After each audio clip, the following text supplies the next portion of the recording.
Back during slavery, when black people like me talked to the slaves, they didn't kill him. They'd send some old house Negro along behind him to undo what he said. You have to read the history of slavery to understand this. There were two kinds of Negroes. There was that old house Negro and the field Negro. And the house Negro always looked out for his master. When the field Negroes got too much out of line, he held them back in check. He put them back on the plantation. The house Negro could afford to do that because he lived better than the field Negro. He ate better, he dressed better, and he lived in a better house. He lived right up next to his master in the attic or the basement. He ate the same food his master ate and wore his same clothes. And he could talk just like his master, good diction.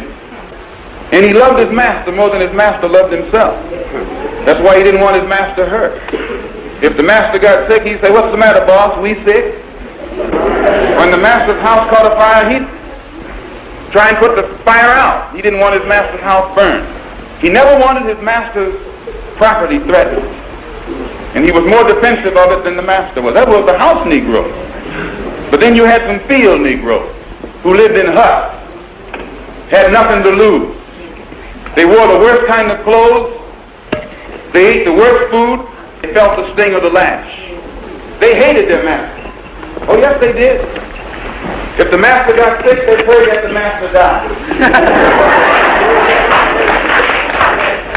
If the master's house caught a fire, they prayed for a strong wind to come along.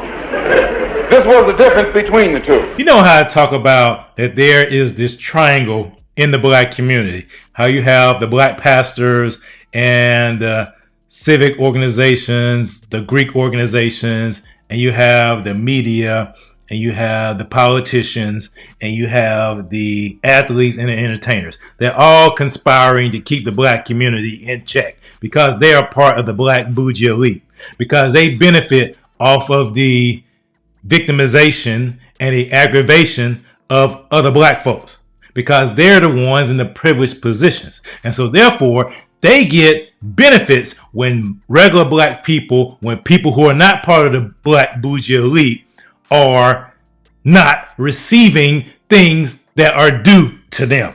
Because the black bougie elite are the ones who pretend to speak for the black community.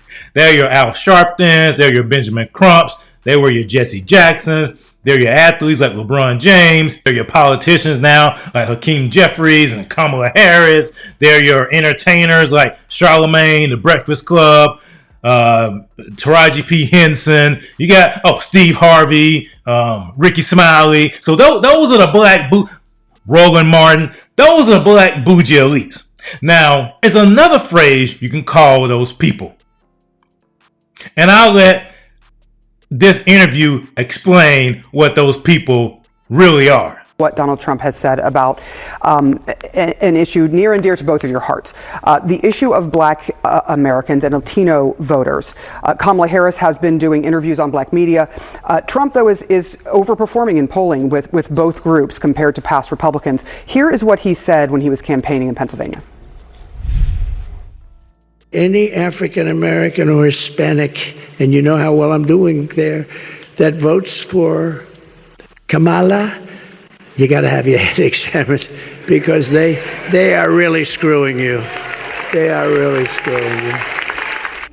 It is Kamala, for the record, but he is denigrating voters for making a choice that he does not like. Shelley, to you, what does he achieve with this? Well, first of all, how is he denigrating voters? He's saying that they are being, for lack of a better word, screwed. Taken advantage of. They're being taken advantage of. Exactly. The black community has been taken advantage of for the last 60 years by the Democrat policies. The liberals, the Marxists, and the communists have taken advantage of the black community, taken advantage of their affection for the Democratic Party, taking advantage for their affiliation with the Democratic Party, taking advantage for all of the broken promises that the Democratic Party has given to the black community, but yet they still vote for them in droves. Yes, They are being taken advantage of. They're paying higher pricing. They're working class, the ones that he's talking about, working class, lower middle class. They're paying more for food, they're paying more for gas, and they're being taken advantage of. But and Shelley, over the course of 30 years, they voted.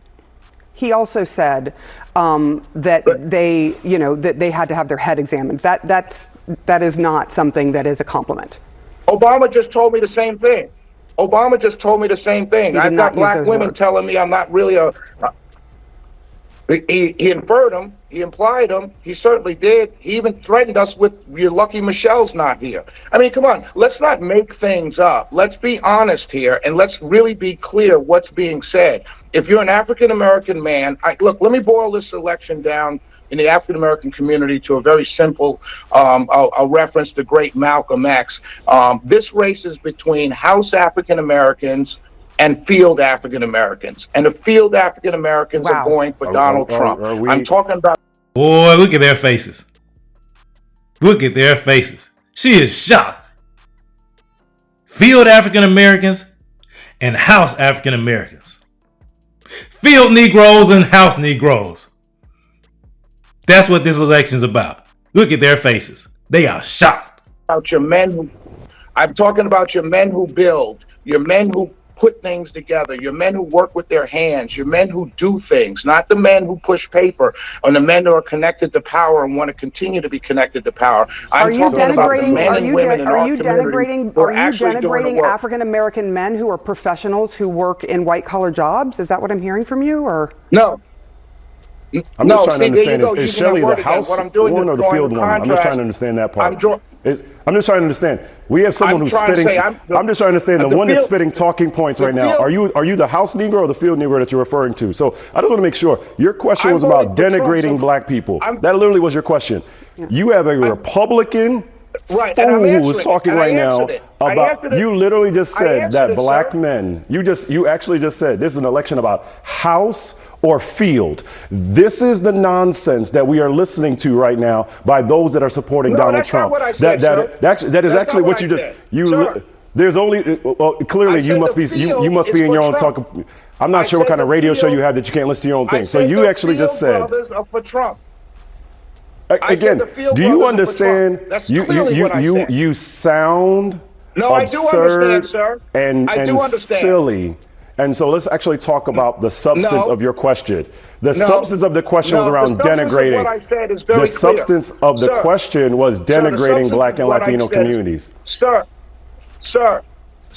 the substance of what I said is very clear. My name is Michael. My name is Michael. And we thank you that. So the point here, the question that was raised around denigrating black and Latino communities. All right, my brother, let me answer the question. The concerning Are you going to let me answer the question? The concerning part. Are you going to let me answer the question? Shelley, you made the point saying that you made a point saying that you believe that the point I'm making, ma'am, Sarah. The point I'm making is this: the men who get up every day and make things happen with their hands, they build things. They're plumbers, they're electricians, they're working for Amazon. These men who are coaching 7 and under football, not because their son or daughter plays, but because they want to keep brothers off the streets and they're volunteering their time. These men are going for Trump. These men, and I used an analogy made famous by the great Malcolm X. So if you're saying that I'm denigrating anybody, then you must assume that he was denigrating somebody. So don't even throw that word out there again, my brother. So Michael, the fact of the matter is that's what you're seeing in the black community. Wow.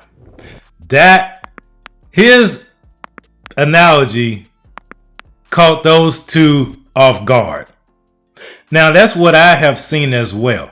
The people that work with their hands, the people that are entrepreneurial, the people that don't want anything from the government, the people who believe in their own agency, the people that want to stand on biblical values and biblical truth, the people that are not looking for a handout and a pat on their head from the white liberal puppet masters, those black men are voting for Donald Trump.